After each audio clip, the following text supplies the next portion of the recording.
Ko lang, simulat sa pool, pansin ko lang. Alam ko marami magagalit, pero kayo magalit, accept the truth kasi yun yung totoo eh. At di ko nakasalanan kung bakit kayo ganyan, especially sa mga babae ah. Kung sino pa itong mga lesbian, sila yung mga pangit. Tsaka kung ako sa inyo, kung di ko kayo mamomotivate magbago bilang straight na babae, kasi nga, ito lang masabi ko sa inyo. Mahirap papunta sa langit at huwag tayong magpaka-hipokrito.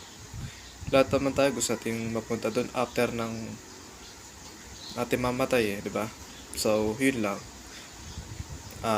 Huwag na kayo magbago kung ayaw nyo. Basta ako nagsasabi lang ng totoo. Mahirap talaga mapunta sa langit eh. Tsaka nakakalimutan nyo, di ba? Kaya nga ang Diyos gumawa ng lalaki at babae para yun ang magkatuluyan. Hindi babae sa babae or lalaki sa lalaki. So, yun lang. I'm not against it. I'm just saying the fact and accept the truth. So, yun lang.